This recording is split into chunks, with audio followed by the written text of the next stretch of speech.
First time ko pong narinig yung pong salitang pagkandili. Pag babae daw po pagkandila. Yan po ay pag-aaruga, ano? Oh, pag-aaruga. Thank you po, Sister Gina, sa awit na iyo pong inihandog sa Panginoon. Napaganda po ng lyrics, ano? Ang halaga po yung lyrics na ating inaawit na para sa Panginoon. Okay. Nung pong mga panahon ng tinatawag na early church, o yung kasisimula pa lamang po ng mga Kristiyano, lagana po yung persecution. Sila po ay nami-misunderstood ng mga tao. Sila po ay pinagbibintangan na sila daw po ay ang may dala ng mga salot. Sila daw po ang nagdala ng mga trahedya sa kanila. So, they were often misunderstood. The Christians, the early Christians, the early believers, we are often misunderstood, lalo na sa mga Romans na mga panahon po na yon. Kaya po dahil sa ganong pagbibintang sa kanila, sila po ay persecuted, sila po ay inuusig. At dahil po doon, meron pong isang dumating po sa lugar po ng panahon po nila na meron pong plague o meron pong salot na dumating, at yun nga po ay binintang sa kanila yon. So marami pong mga Kristiyano ang umalis, nagtago po sila, tinakasan po nila, siguro sa panahon natin, yung panahon po ng COVID-19, dumating po, naranasan po ng buong Roman world nung panahon na yun. Siguro hindi naman buong Roman world, but those particular lamang po doon po sa kung saan in-address ito ni John, yung kanyang sulat.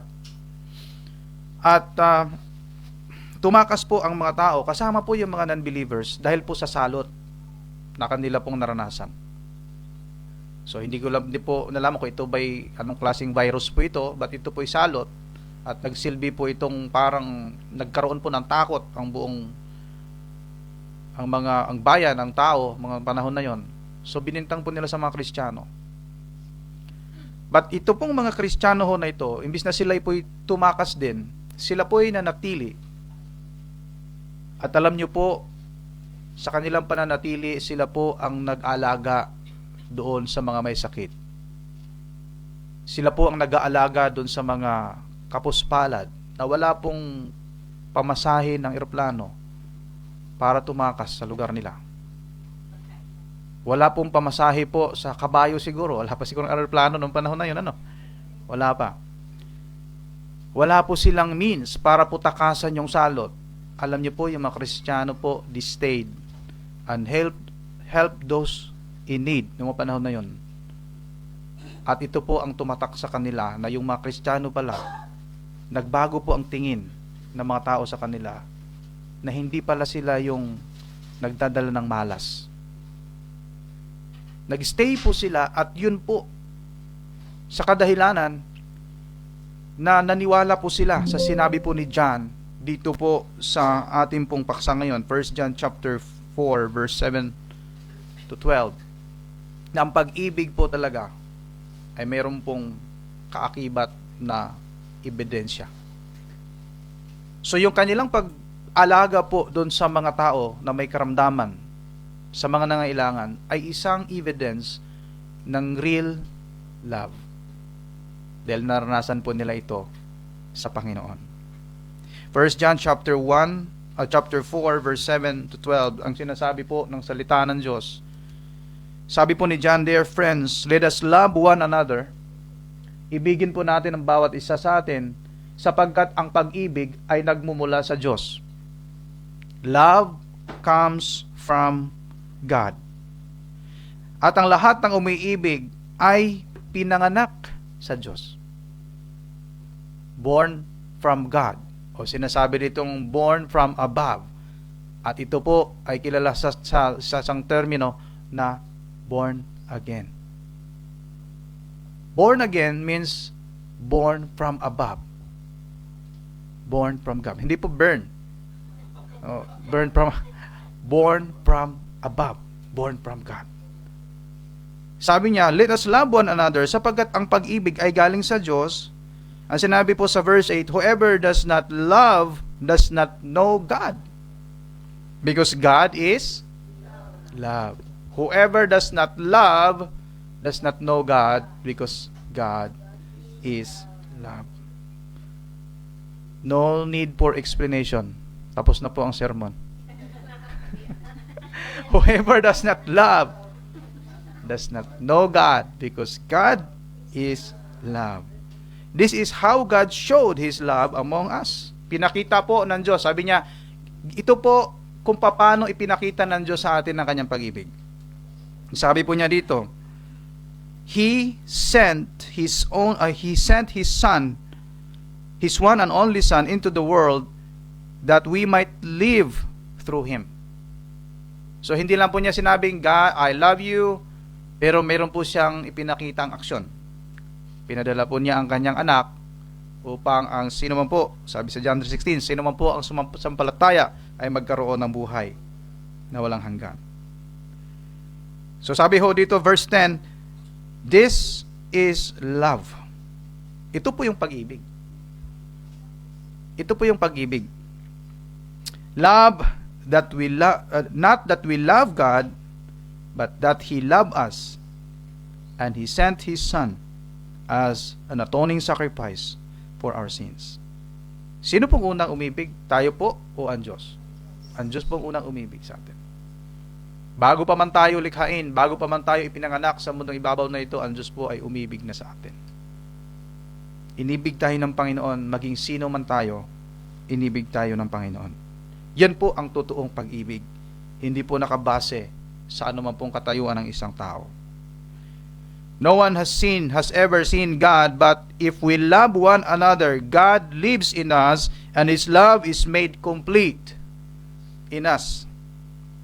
Walang nakakakita sa Diyos.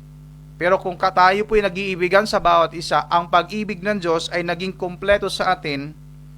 Kung tayo po'y namumuhay sa pag-ibig, ang Diyos ay namumuhay sa atin, at pagkatapos, ang kanyang pag-ibig ay naging kompleto sa atin.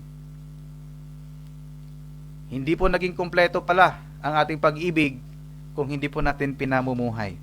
Nahihimayin po natin, ang passage po nito ay part po ng exhortation o yung mensahe po ni Apostle John, doon nga po sa mga Kristiyano na persecuted noong time na yon. Dahil po sa kanilang pagsunod sa Panginoon, meron pong mga umaakusa sa kanila ng mga false teachers, mga panahon na yon. At kinalipay din po ni John ho dito na paano po ang isang Kristiyano, paano po mag-reflect sa pag-ibig ng Diyos? Paano po magre-reflect ang pag-ibig ng Diyos sa buhay ng isang Kristiyano? Paano po kaya? Siguro isang tanong din po sa atin ngayon, paano po kaya nagre-reflect ang pag-ibig ng Diyos sa ating buhay? No? Kapayapaan? Una sa lahat, based po sa ating pag-aaral ay knowing God means knowing how to love. Kung tayo po talaga ay nakakilala sa Diyos, ay alam din po natin kung paano umibig. So marami na po sa kanila rin patungkol sa pag-ibig, di ba? May mga seminar pa po dito. Mayroon po tayo ngayong 22 po ay parang couples, hindi naman seminar pero parang couples day, ano?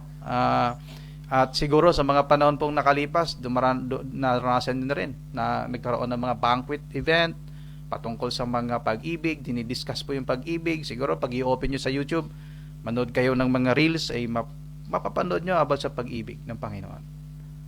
Pero paano ba talaga umibig? Paano ba talaga? So, ang pag-ibig kasi, Pastor, kusa na lang dumarating. Yung pag-ibig kasi parang naramdaman mo na lang. Mahal mo na. May mga ganun eh. Pero ewan nyo po, ano ba talaga ang pag-ibig? Ano ba talaga ang pag-ibig? And knowing God, kung kilala ko natin ng Diyos, ibig sabihin, alam din natin kung paano umibig. Bakit po? Bakit po yan? Yung unang punto po natin. Sapagkat ang Diyos ay pag-ibig. Kilala natin ang Diyos and we know how He loves us. Alam din po natin, kung alam natin kung paano tayo inibig ng Diyos, then meron tayong idea kung paano natin ibigin ang ating kapwa. Amen? Ang sabi po, dear friends, let us love one another because love comes from God. Galing po sa kanyang pag-ibig, and everyone who does not or who loves has been born of God and knows God. Whoever does not love does not know God, because God is love. Si John po ay sinulat po niya ito para sa mga manampalataya ng panahon na yon at maging sa atin ngayon. sila po, mayroon kasi siyang napansin na may declaim that they are believers, they are Christians, pero ang kanila pong pamumuhay ay wala pong pag-ibig. Wala pong pag-ibig. So there are many believers before who claim that they really know God, but their lives are not in line with how God loves. Hindi po talaga nakikita ang pag-ibig po. So niliwanag po ni Apostle John noong panahon na yon, that knowing God is not proven by just saying words, by just words. Sasabihin, I love you. Panali may kanta pong, I love you, Lord, and I lift my voice. I love you, Lord. Pwede natin sabihin araw-araw yon, I love you, Lord, I love you, Lord, I love you, Lord. Pero yun pa talaga ay pinakita natin. I love you, Lord, but I hate this person. Ganun ba yan? How can a person love God and also love the person that hates him or her? This is a challenge, mga kapatid. Ang hirap po nito, but this is how we should love. Dito po talaga ang ating pong dapat ipakita. Di ba ang hirap po? How to love the person who doesn't love us. Loving the unlovable. Loving even the unlovable. Ano po yung mga unlovable na to? Siguro po yung mga unlovable na ito, yung talagang makita mo pa lang ayaw mo na. Unlovable. Ano kaya yung unlovable na to? Siguro you have your own definition of unlovable. Ano pong definition sa inyo ng unlovable? Ha? Enemy. Di ba? Pag enemy, hindi mo talaga love. Enemy mo nga Oh. Mahirap ibigin. Even the unlovable, no? Ito po yung pag-ibig. Si Jesus, nung panahon na yon, unlovable people, yung mga marginalized na tao, kumbaga na yung mga nasa laylayan, nakita niyo po kung paano po siya nagbaroon ng malasakit doon. They are outcasts of the society. Walang pumapansin sa kanila. Pero po, pagdating ng Panginoong Hesus, kinausap niya yung mga may sakit. Kinausap niya yung mga makasalanan. Kinausap niya yung babae na makasalanan sa isang well ng tubig. Hinahanap po niya. At sa mata po ng public ng panahon na yon, they are outcasts, they are unlovable. They are not important. God loves even the unlovable. Kung titignan kayo natin sa sarili, sasabihin, unlovable ako kasi ganda ko o pogi ako. So, lovable ako. Ewan ko na lang kung di mo ako malin. Kung minsan nagkaroon tayo ng, Pero tingnan nyo po, as far as sin is concerned, are we lovable? Kung titignan natin ang ating sarili sa perspektibo po na tayo po ay makasalanang lahat at tayo po ay naging kaaway ng Diyos. Kaaway tayo ng Diyos noon. At alam nyo po ang pinakita niya? Iniibig niya tayo. Di ba kung naging kaaway tayo ng Diyos, sabi niya, bahal na kayo, I will send fire and consume you so that you will all die. Kaya ng Diyos yun. Bakit siya mag-asaya ng panahon? He can create another creature. Baka hindi na po tao. But He can create another creatures. Bakit? There's nothing impossible with Him. Pwede sabihin, ng mga tao na ginawa ko, I regret that I created this mankind. Lilipulin ko lang sila tulad ng panahon ni Moses. Si Moses po ay nakiusap po sa Panginoon na wag po. Ay pagtawaran po siya. Pero pwedeng gawin yon. Sino si Moses para pakinggan?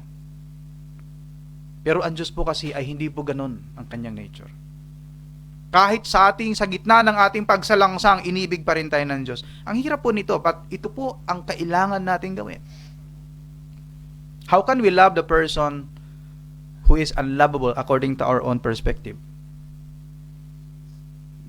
Relative kasi yung pag sinabi natin unlovable Maaring lovable sila sa iba, pero sa tingin mo, hindi sila lovable. Hindi sila absolute na pag sinabing unlovable yung taong yan, baka sa iyo lang. Sa iba, lovable naman. Di ba? Pero po, yung pong unlovable person na sa iyong paningin, unlovable talaga, how can you express your love to that person? Paano mo maipakita po yung pag-ibig mo doon sa unlovable na yun? That's love. Knowing how to love even the unlovable. Loving even when hurting. Kayo po ay naranasan nyo po yung kayo po yung nasasaktan. In 2006 po, isang gunman na pumunta ho, ito yung true story, sa isang school ng isang community po ng Amis community doon sa Pennsylvania. Yung Amis community po, ito po yung mga taong Kristiyano na pinili po nilang mamuhay ng simple. Gusto po nilang mamuhay po ng without technology, walang electricity, walang kuryente, walang anumang cars. Sila'y nag-aalaga po lamang ng mga tupa doon. Talagang yung nung unang panahon, tulad ng mga tao noong unang panahon, yun po pinili nilang buhay. So isang araw po, habang nasa school po, doon sa isang school po, ay pumasok po yung gunman at namaril po siya doon. Nakapatay po siya ng 5 babae na estudyante. After po niyang mapatay po yon, sa Amerika hindi surprising itong mga ganitong eksena, no? Mga bigla nang namamaril mga tao doon. pero po, after po niyang makapatay ng 5 estudyante, mga batang babae, pinatay din niya ang kanyang sarili. Siya po binaril din niya ang kanyang sarili. So ito po'y napakalaking balita noong mga panahon na yun, 2006, noong mga panahon na yun. But what's surprising, ito pong mga nanay, magulang, ito pong mga kamag-anak nung napatay po niya, nung gunman, ay pumunta po sa bahay nung gunman mismo. At ang ginawa po, hindi po sila pumunta ron para gantihan yung kamag-anak, yung asawa, kundi po, inalagaan po nila yung asawa po, yung byuda, nung pong pumatay sa kanilang mga anak. Inalagaan po nila. Pinakain po nila, tinulungan po nila. Amazing. Paano nila nagawa ito? Di ba, ang natural response nila, pinatay yung anak mo di ba? Di anong gagawin mo?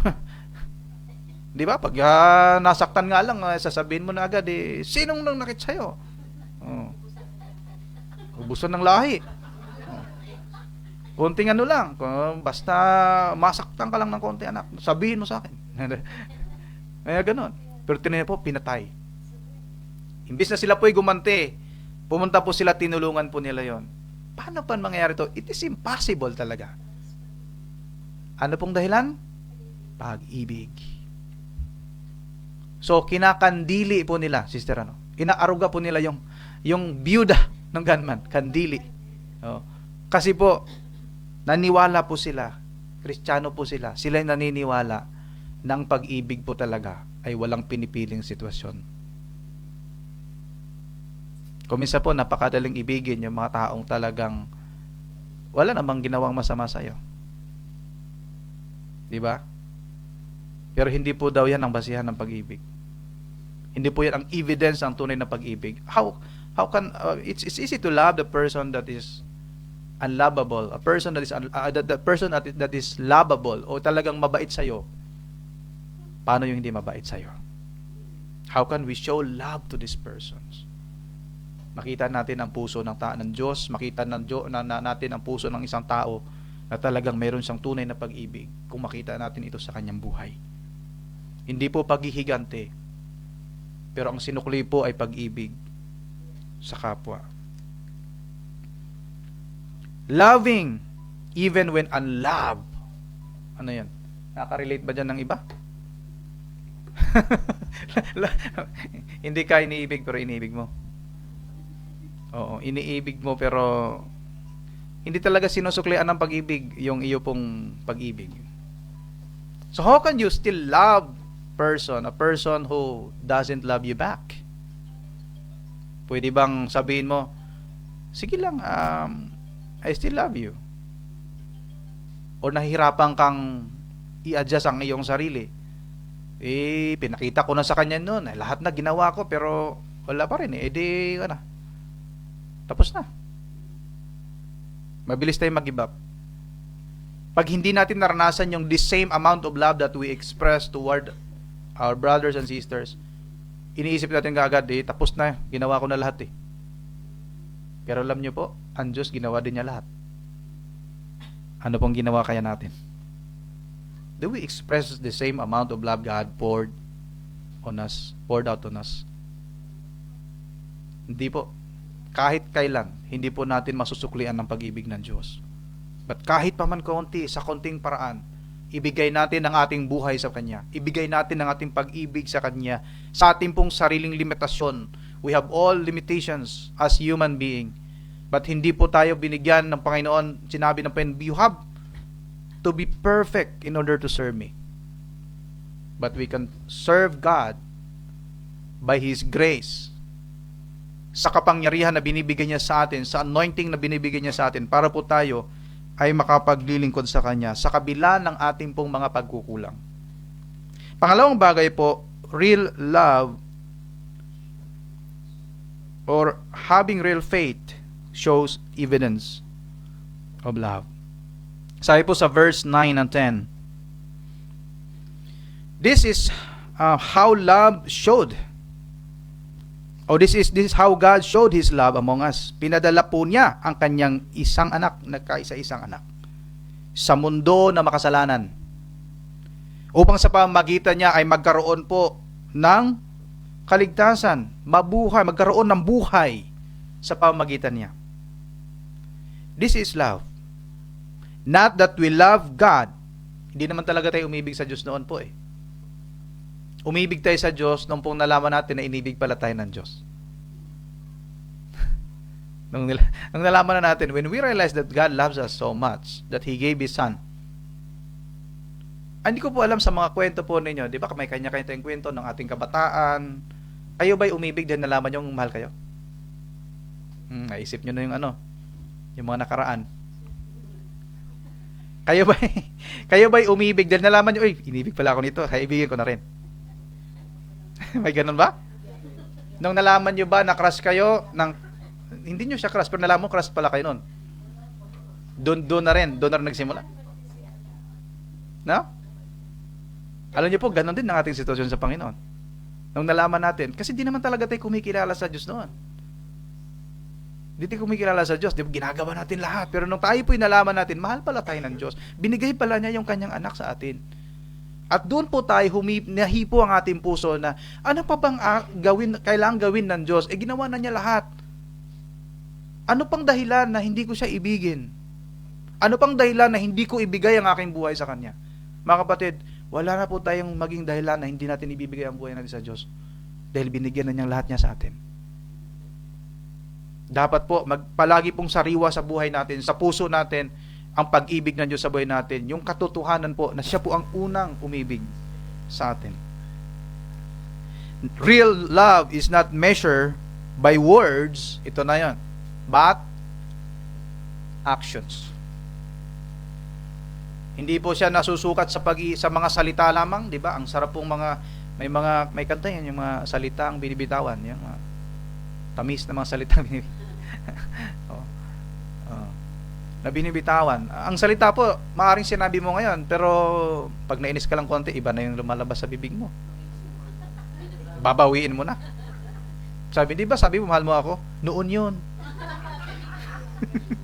Kanina yun. Diba? Nung hindi pa ako galit. Nga nung galit na ako, hindi na kita mahal. Nagbabago ang salita. Diba? Kung minsan mga sa pagkain nga lang, gusto natin kumain ng ganito, pero pag yun na palagi, sabi ko, ayaw ko na dyan. Iba naman.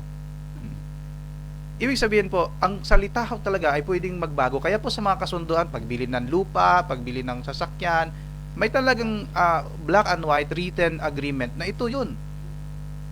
May mga legal po na proseso para po sa katibayan na talagang ito'y patunay. No? Sa kasal naman po, meron tayong tinatawag na marriage certificate. Kasi po yung salita ay talagang nagbabago. Di ba? Sabi niya, binintan niya daw sa akin ito, ganyan, salita lang, puro salita. Sabi ng lolo ko, ganito, pahiram lang daw to, pero anong pahiram, akin na to. Di ba? Wala, salita eh. Nagbabago ang salita. Pero yung tunay po na pag-ibig ay hindi po nasusukat sa salita, mga kapatid. Nasusukat po sa gawa. Sino pong ehemplo natin dito? Sa ating binasa, sino pong ehemplo? Ang ating pong Panginoon. Pinadala po niya ang kanyang anak. Yung kanyang anak. Tingnan niyo po ha. Tayo ang nagkasala. Hindi dapat according to His government, we are all guilty of sin and then, therefore, we are qualified to die because, according to His government, all the wages of sin is death. So, we are all guilty and according to His government, tayo po ay maparusahan po na kamatayan. Death sentence. Hindi po reclusion perpetua or yung life sentence, but death sentence. Death sentence po. Pero, siya po ang gumawa ng paraan. Meron siyang kapangyarihan na gumawa ng paraan para po tayo ay mabigyan ng pardon. At yung pardon po na yon na binigay sa atin, hindi partial pardon, but absolute pardon. Diba, mayroon pong isang sikat na artista noon na binigyan po siya ng pardon, siya nakulong. Lamang po yung basta sinabi niya, okay, I love you, pero hindi ko ibigay yung anak ko. Akala niyo po, anak po niya binigay. Binigay po niya yung anak niya. Sabi, okay lang, pag magdusa kayo, kasalanan niyo. Di ba tayo naman, yung mentality ng tao ganun, kasalanan mo yan eh, bakit ko, ano, di ba, ikaw yung umutang niya, hindi ko magbayad. Di ba yung ganun? Ba't ako magbabayad sa utang mo? Ikaw yung umutang niyan eh. Alam niyo po, nagkautang tayo na hindi natin kayang bayaran. Alam niyo sino bayad? Ang Diyos. Nagkautang po tayo ng hindi natin kayang bayaran. Nabaon na tayo sa utang. Eh di dapat sabihin, oh bayaran mo yan, ayusin mo yung buhay mo, sige, gumawa ka. No, God provided the means. Siya po, ang pinrovide po niya ay anak po niya, binayaran po niya. So ngayon, dahil bayad na po, yun yung expression ng kanyang pag-ibig sa atin, bayad na po, walang tayo kailangang bayaran. Ano pong dapat natin gawin, mga kapatid? Magtiwala sa Diyos, sa kanyang anak na si Jesus, na siya po ang nagbayad sa ating mga kasalanan. Pinakita niya ang evidence, no? May evidence po ng pag-ibig, hindi lang po salita. Tayo po ay niligtas po niya sa pamagitan ng pagbibigay niya sa atin ng kanyang bugtong na anak. Real love would go first. Sabi sa verse 10, no? Binilala niya ang kanyang bugtong na anak. Siya pong unang gumawa ng hakbang. Hindi po niya hinintay na dapat love niyo muna ako. Di ba gano'n eh? Kung love niya ako, edi love ko rin siya. Di ba gano'n niya? Eh, hindi niya ako love eh. Bahala siya, di rin ko love. Hindi ko rin siya love. Ang dali, no? Daling kausap. Parang gano'n lang talaga. Pero hindi po eh. You would go first. Kung hindi ka man pinapansin, ikaw unang pumansin. Di ba? Kung di ka man ni-replyan, reply ka ng reply kahit walang text. Di ba? So, ikaw ang mauuna. Yung totoong pag-ibig, ikaw ang nauuna. Kung minsan pa kasi ang hintay, sige, hinintay mo rin naman pala na, nabatiin ka eh. Ba't mo pa hinihintay? Ikaw na mauna. Di ba? Kung minsan naghihintayan po hanggang sa tumagal, 2 dekada na. Minsan ng mga disputes po pinatatagal, walang gustong mauna. Walang gustong mauna, kaya po talaga ano. Ngayon, iba namang usapan, kung nauna ka na at wala pa rin, sige lang, una ka lang, sige lang, ganun lang, tuloy mo lang 'yan. 'Di ba? It's not your problem anymore. Ang Diyos po siya pong nauna sa atin. Hindi po niya pinipilit, sige, you have to respond to me. Dahil I go first, I showed you how to love, binigay ko sa iyo ang aking anak. You should love me back. Hindi po ganoon, Panginoon. Here is my love, I showed it to you, I gave to you my son. But nakadepende pa rin po sa atin yon, how we respond to His love. It's either we love Him back or we ignore His love. And then we choose our own way. patuloy pa rin tayong manahan sa sarili natin without acknowledging His presence, without following His will. Hindi natin sinusunod yun. Nakadepende po sa atin. But, gayahin po natin yung Panginoon, we should go first. We should go first. Kung ayaw nilang magpakumbaba, tayo ang unang magpakumbaba. Kung ayaw nilang magpatawad, tayo ang unang magpatawad, mga kapatid. Ganun po ang pag-ibig ng Diyos. Go first. Real love is willing to give. He sent His Son, Jesus Christ. Ngayon, pag sinabing give po, baka iba na nasa isip yung, give na naman. Give. Yung give po ay maraming ibig sabihin. No. Give you greetings, give you prayer, forgiveness, love. Give your time. Ano? So, real love is willing to give. He sent His Son, Jesus Christ. He sent His Son, Jesus Christ. Siya pong unang nagbigay. Love always costs something. Love always costs something. Hindi ka pwedeng umibig na ayaw mo mag-sacrifice. Ayaw mo mag-sacrifice. No. Love costs us something. Di ba? Kahit nang binili niyo, may nagbigay sa akin ito eh. Magkano po ito? It costs you something. Kahit na paano, ilang yan din to. Love. When we love, it costs us. Kung minsan po, it's hard for people to love. Bakit? Ayaw nila pong mabawasan sila. Ayaw po nilang mag-sacrifice. Bakit? Ang real love po is talagang it costs us something. Ang tunay po ng pag-ibig ay kailangan ay talagang mayroon pong mababawa sa atin kasi magbibigay tayo. 'Di ba? May mga kasabihan po, you can love. Ano 'yan? You can love without giving, ano? You can love without you can give without loving. But you can't love without giving. Yan. Thank you po. Pwede ka magbigay na walang love, no? But you can't love without giving. Sino pong ehemplo natin? Ang ating pong Panginoon. Siya po ang unang nagbigay. Binigay niya ang kanyang buhay sa atin. Ang isang missionary po, ito yung nabanggit ko na last time, si Jim Elliot, na pumunta ng Ecuador, no? Ng isang araw. Pumunta po siya ng Ecuador at kasama po yung mga missionary po nga doon sa isang tribo na talagang wala po silang tinatanggap doon na bisita, pinapatay nila.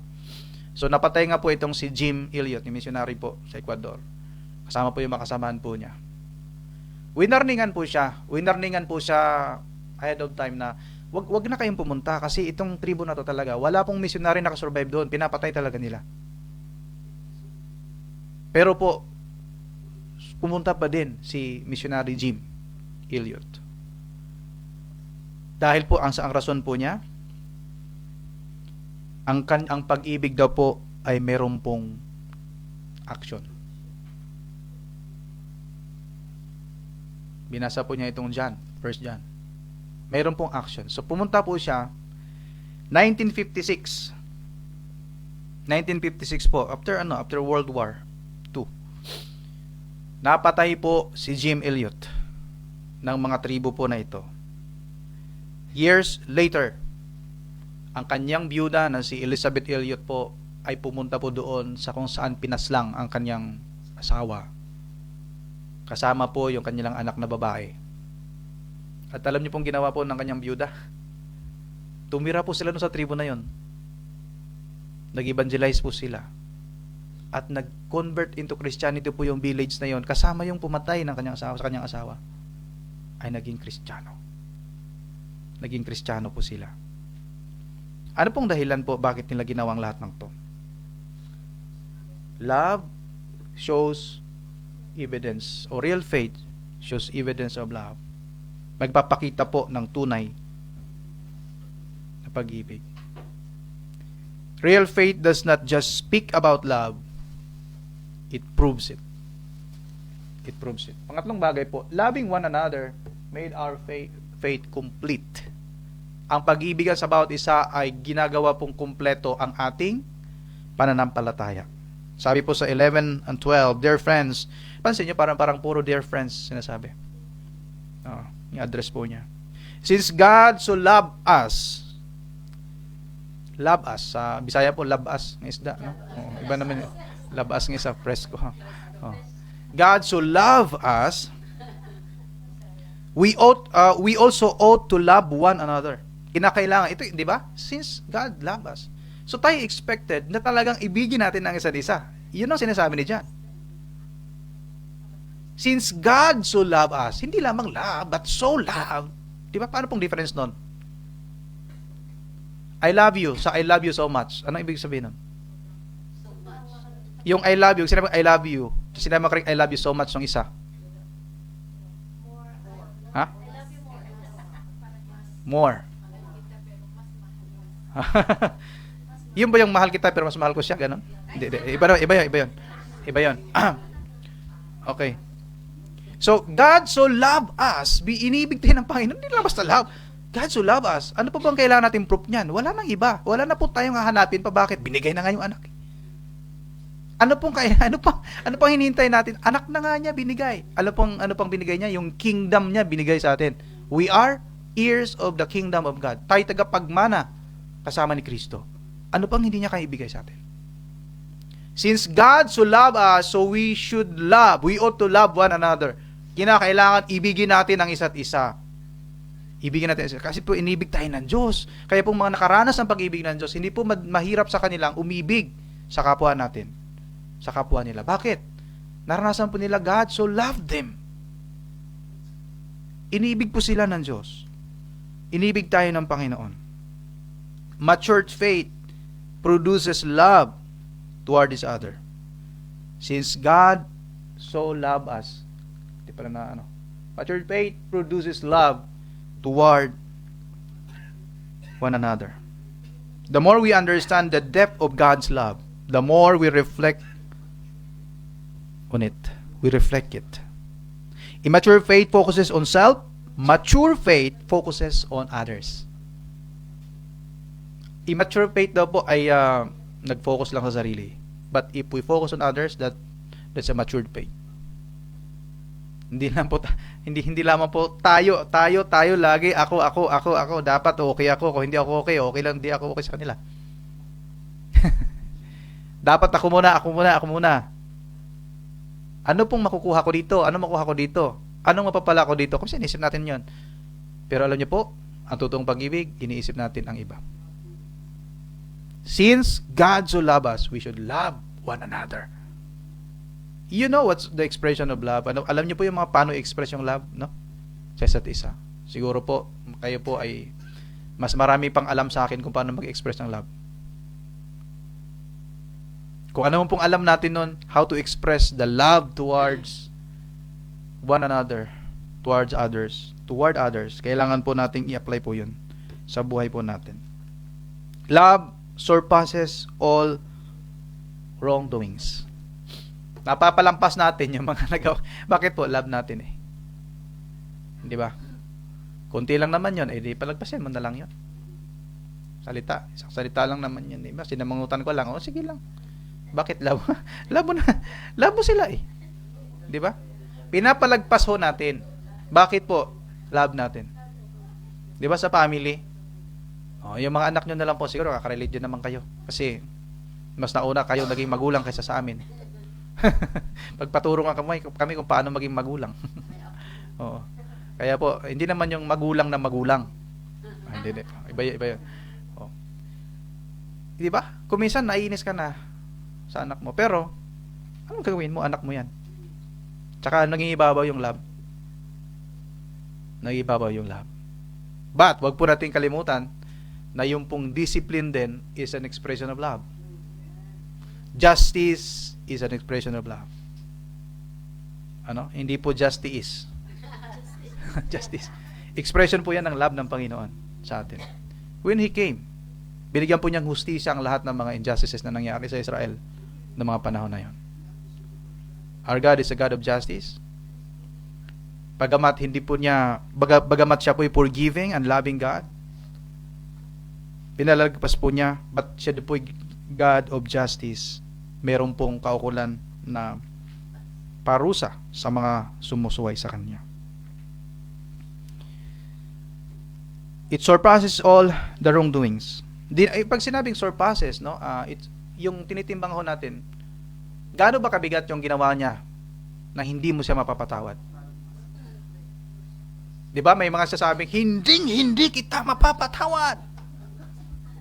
Oo. Hanggat may araw at gabi. Magbibilang ka ng araw at gabi. Iba naman yung, hindi ka na masisikatan ng araw. Iba na yan. Fernando po ata yan. Di ba? Kasi po, yung galit natin, kinikimkim natin yon, hindi natin pinapalagpas. Hayaan natin palagpasin natin. Di ba? May mga po, kaya po nagkaroon talaga ng problema kasi walang pinapalagpas na salita. Lahat pinapatulan na salita. So yung pag-ibig po, kailangan po nating ipakita ito. It surpasses all wrongdoings. Ano? Kung tayo po hindi pinapalagpas ng Panginoon, ano pong mangyayari kay sa atin? Seriously. Ano po kaya nangyayari sa atin kung hindi pinapalagpas? Kung hindi po punong-puno ng biyaya si Lord, kung hindi po siya puno ng grace na meron pong forgiveness sa Kanya, ano pong nangyayari kaya sa atin? Ano kayang mangyayari sa atin? So, sino ngayon ang ehemplo natin dito? Ang Diyos pa rin. Siya po ay pag-ibig. Parang kinonclude ko na yung month of love ngayong linggong ito. Meron pang kasunod ha. May isang linggo pa. Si Pastor MJ po yung speaker. Parang conclusion na sa lahat eh. Pero hindi pa po. Meron pang isa. Loving each other means God lives in us. Ito po yun. Ang Diyos po ay nakikita sa atin kapag nag-iibigan tayo sa isa't isa. Ito po yung ebidensya. Alam niyo po kung bakit dumarami ang mga Kristiyano ng early church, early believer, mga early times po ng Christianity, kahit na sila hirap na hirap sa persecution, kasi po, nag-iibigan sila. At even the Emperor Constantine, noong mga panahon na yon, nagbigay po siya ng Edict of Toleration, Edict of Milan, na sinasabi po, okay, ang Christianity ay gawin nating state religion. Papayagan na natin sila na magsamba, papayagan na natin silang gumawa ng kanilang mga ritual, hindi natin sila i-persecute. Bakit? Ano? Isa po sa dahilan ni Constantine, nakita po niya yung espiritu po ng mga Kristiyano nagmamahalan, nagtutulungan, nagmamalasakitan. At habang pinipersecute sila, lalo silang dumarami dahil nagtutulungan nga po. At nakita ngayon ni Constantine, maliban po sa yung nagkaroon kasi ng gera noon, tapos yung tinulungan sila, yung may cross na tinulungan sila, nalo sila. Pero maliban dyan, nakita ni Constantine po na sincere talaga ang mga Kristiyano sa kanilang pinapiniwalaan. Totoo ang kanilang panampalataya. Kaya po, nagbigay po siya ng edict, ng decree, na malaya na ang mga Kristiyano na sumamba. How we wish po dito sa Japan darating ang panahon. Malaya naman tayo, pero hirap lang silang ipenetrate sa gospel. So, napakaganda pong pangyayari sa buhay natin kung ipakita ko natin itong pag-ibig ng Diyos. Si Billy Graham po, kilala nating crusader, hindi crusader, evangelist. Sa mga crusades po niya, isa sa mga crusades po niya, meron pong separation, meron pong nakaharang between the whites and the blacks. Bago po siya magsimula ng crusade, meron pong lupid po na nakaharang doon. Yung mga whites dito lang, yung mga blacks dito. Paano yung brown tulad natin? Doon sa taas, sa rooftop. So dito kayo. Pero alam po na Billy Graham po, sabi po niya doon sa alisin niyo yung rope na yan. Alisin niyo yung lubid na yan. Bakit? You will be in trouble kung gagawin mo yan. So sinabihan siyang gano'n. No. Sabi niya, niwala ko na ang gospel ay hindi po nagbibigay ng division, nag-unite. Ulitin ko po, yung gospel ay nag-unite, hindi nagdi-divide. Ang pag-ibig ay nag-unite. Walang discrimination. Yung panahon po ng discrimination talaga, di ba? Yung mga, kasi nung panahon na yun ano pa lang ako noon, 2 years old. Hindi, wala pa ako. Yung panahon kasi na yun, usong-uso yung mga slave drivers, yung mga bintahan ng mga slave nung panahon, yung mga African po, mga blacks, mga black people, talagang they were identified as slaves. They were known as slaves yung mga panahon na yun. So, yun ang pagtingin. Pero yung gospel po ay bumubuo po sa anumang uri, anumang race, anumang balat. Pinagkaisa po ng Panginoon. At because of His love, dahil sa kanyang pag-ibig. Tapusin na po natin ito at 11:30. Salamat sa Panginoon. In conclusion, balang araw po, haharap tayo sa Diyos. Alam niyo ba kung kailan yan? Hindi po natin alam. Gusto niyo pong malaman? Hindi. Balang araw po, haharap tayo sa Diyos. Hindi niya titignan kung gaano tayo kagaling magsalita. Ayan na. Kung gaano karami ang alam natin. Anong sabi? Hahanapin niya kung nakita ba ang kanyang pag-ibig sa ating buhay. Hindi na paramihan ng dami kong alam, nakatapos akong PhD na ganito, ako'y ganito, ako'y magaling magsalita, hindi pa ako nagsasalita, tatawa na sila sa akin, ganyan. Ako'y may ganitong angking talino, alam ko yung lahat ng mga bersikulo, pati ano yan? Kapitulo, bersikulo, may period sa dulo, alam ko lahat yan. Pero alam pong hanapin ng Panginoon, yung pag-ibig po niya na nakikita sa buhay nyo. Hindi po yung, ano yung alam mo? Ano yung talino mo? Ano yung narating mo sa buhay? Simple lamang po. Ang hanapin po ng Diyos, yung pag-ibig na pinamumuhay natin sa araw-araw. Yun po ang hahanapin ng Panginoon. Nagpapatawad ba tayo kahit mahirap? Nagbigay ba tayo kahit masakit at may kapalit? Nagmahal ba tayo kahit na hindi tayo minahal pabalik? Ayan po.